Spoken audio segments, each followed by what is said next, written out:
Shalom, selamat malam Bapak Ibu Saudara yang dikasih dalam Tuhan. Malam hari ini kita bersyukur kita dapatkan kesempatan untuk merenungkan firman Tuhan sebelum kita beristirahat. Melalui program Bible and Bed ini saya mengajak setiap kita umat Tuhan untuk renungkan firman Tuhan, biar ketika kita beristirahat yang kita ingat adalah kasih setia Tuhan, kebaikan Tuhan, bahkan kita belajar juga apa yang perlu kita perbaiki di sepanjang hari berjalan ini, bahkan di sepanjang hari-hari ke depan dengan cara merenungkan firman Tuhan. Karena Alkitab jelas katakan setiap perkataan-perkataan, tulisan-tulisan yang diilhamkan oleh Allah itu memiliki kuasa dan bermanfaat untuk mengajar, mendidik orang dalam kebenaran, memperbaiki kelakuan gitu ya. Sehingga setiap hari tatkala kita merenungkan firman Tuhan sebelum kita beristirahat, kita terus mendapatkan refleksi-refleksi kehidupan untuk menuntun kita lebih baik lagi. Dimanapun Bapak Ibu Saudara berada yang sudah terberkati tentunya melalui program Bible and Bed ini, bantu bagikan kembali saudara yang dikasih dalam Tuhan sehingga berkat yang kita terima di malam hari sebelum beristirahat juga dapat dinikmati oleh banyak orang. Mari kita datang sama Tuhan, kita berdoa. Bapa yang baik, kami mengucap syukur, kami berterima kasih karena sepanjang malam Tuhan pelihara, sepanjang hari Tuhan pelihara kami, sehingga malam hari ini sebelum kami beristirahat kami rindu untuk mendengarkan firman-Mu, karena firman-Mu berkuasa mengubahkan hidup dan hati kami. Sampaikan sesuatu bagi masing-masing kami ya Allah, di dalam nama Tuhan Yesus Kristus kami berdoa. Haleluya. Amin, amin. Saudara yang dikasih dalam Tuhan, ketika Raja Daud bersama-sama bangsa Israel akan mendirikan bait suci, maka mereka mengumpulkan segala sesuatunya dan tercukupi karena Tuhan yang menyediakan. Dan berdasarkan hal itu maka Raja Daud bersuka cita dan dia memuji-muji Tuhan. Dan salah satu perkataannya dalam pujiannya ada dalam 1 Tawarik pasal 29 ayat 11. 1 Tawarik pasal 29 ayat 11. Raja Daud bilang begini, "Ya Tuhan, punyamulah kebesaran dan kejayaan, kehormatan, kemasyuran dan keagungan. Ya, segala-galanya yang ada di langit dan di bumi. Ya Tuhan, punyamulah kerajaan dan Engkau yang tertinggi itu melebihi segala-galanya sebagai kepala." Saudara dikasih dalam Tuhan, Raja Daud adalah seorang raja. Namun sebagai seorang raja dia memiliki satu habit, satu kebiasaan, yaitu memuji-muji Tuhan. Dan bersamaan dengan itu dia menyadari bahwa sekalipun dia adalah seorang raja yang memiliki kekuasaan, dia tahu masih ada Tuhan yang di atas segala-galanya. Itu sebabnya kalau kita perhatikan perkataan Raja Daud ini, dia bilang begini, "Ya Tuhan, punyamulah kebesaran, kejayaan, kehormatan, kemasyuran, keagungan. Ya, segala-galanya yang ada di langit dan di bumi, punyamulah kerajaan." Jadi dalam kerendahan Daud sudah dikasih dalam Tuhan, dia sadar dia ini manusia bukan Allah. Nah masalahnya ada banyak tidak sedikit orang-orang dunia yang pengen apa yang menjadi kepunyaan Allah. Wow, yang sebenarnya milik kepunyaan Allah, yaitu apa? Kebesaran. Padahal Daud bilang, punyamulah kebesaran. Tapi ada banyak orang pengen dilihat sebagai orang yang besar. Punyamulah kejayaan. Ada banyak orang pengen merasa berjaya.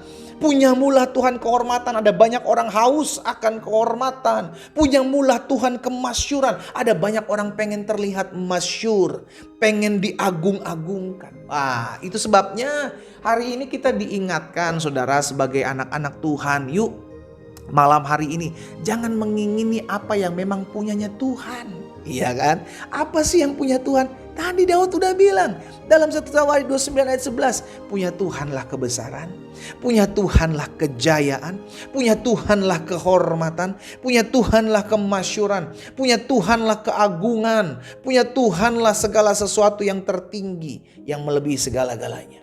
Itu punya Tuhan, jangan kau ingini. Sama-sama bilang sama saya harus sadar saya manusia bukan Allah. Oh haleluya. Amin. Kita ini manusia, saudara dikasih dalam Tuhan. Kalau memang Tuhan mau angkat, biarlah Tuhan angkat sama seperti Raja Daud diangkat Tuhan. Tapi dengan kerendahan hati dia sadar semuanya punya Tuhan. Kebesaran, kejayaan, kehormatan, kemasyuran, keagungan. Jangan sampai kita mengingini itu, saudara. Jangan. Kebesaran punya Tuhan. Kebesaran, kejayaan, kehormatan.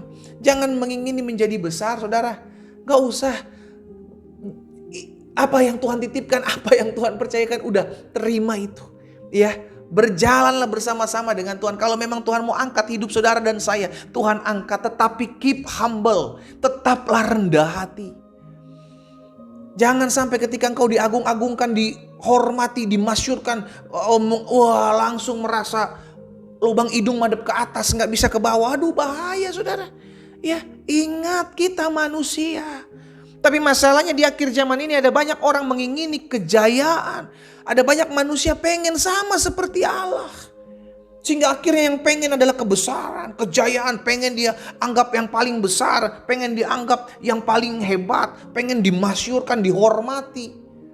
Sehingga akhirnya orang berjuang segala sesuatunya untuk apa? Mendapatkan penghormatan dari sesamanya. Segala cara dihalalkan. Pengen mendapatkan kebesaran seperti apa yang orang-orang manusia lainnya menyanjung dirinya sebagai orang yang besar. Segala cara dihalalkan. Mendapatkan kejayaan, segala cara dihalalkan. Wah, saudara dikasih dalam Tuhan. Itulah yang ditawarkan iblis kepada Yesus ketika ada di padang gurun. Sembahlah aku maka seluruh isi dunia ini akan kuberikan kepadamu. Yesus tengking. Hanya kepada Allah saja engkau harus menyembah. Hari ini, malam ini saya ajak setiap kita umat Tuhan. Yuk, orang yang rendah hati di hadapan Tuhan, Tuhan akan angkat. Tapi sadari ketika engkau diangkat Tuhan, ketika engkau dipromosikan Tuhan, ketika engkau ditinggikan Tuhan, tetaplah injak bumi. Ya, tetaplah injak bumi. Semua itu milik Tuhan, saudara. Kalau Tuhan titipkan itu karena Tuhan percaya, sama seperti Raja Daud. Dia tetap sadar, Tuhan kepunyaanmu lah kebesaran.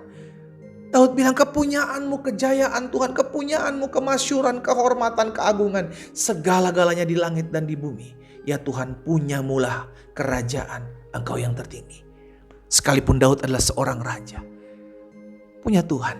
Daud menyadari hal itu. Kita belajar malam hari ini dari Raja Daud. Menyadari dirinya di hadapan Tuhan tuh kita cuman manusia, bukan saingannya, ya. Karena itu jangan pernah bersaing dengan Allah, engkau akan hancur. Biarlah Tuhan yang meninggikan hidup saudara dan saya. Dan tetaplah kalau Tuhan sudah tinggikan, meninggikan hidup saudara, tetaplah rendah hati, tetaplah injak bumi. Kita datang sama Tuhan. Bapa, dalam nama Yesus, kami sadar Tuhan sanggup mengangkat hidup derajat manusia. Tapi Tuhan, kami datang sama padamu pada malam hari ini. Biarlah kami belajar untuk tetap menjadi manusia yang tahu diri. Untuk menjadi manusia yang sadar diri. Karena ketika kami merendahkan diri di hadapan Tuhan, Tuhan yang akan meninggikan kami. Namun ketika Tuhan meninggikan setiap kami, maka kami diingatkan untuk tetap injak bumi karena kami manusia. Tuhan yang ada di muka bumi, Tuhan yang ada di langit, Tuhan yang memiliki segala sesuatunya, baik di muka bumi ini maupun yang ada di langit. Tuhan, kejayaan punyaanmu, kemasyuran kepunyaanmu, kebesaran, kehormatan, keagungan milik kepunyaan Tuhan. Hamba menyerahkan umatmu satu persatu dimanapun mereka mendengarkan renungan malam hari ini ya Tuhan. Biarlah setiap kami diingatkan, kami bukan Allah, kami manusia yang selalu memiliki kekurangan, kelemahan, keterbatasan. Tapi di balik segala sesuatunya biarlah Tuhan menyelidiki hati setiap kami.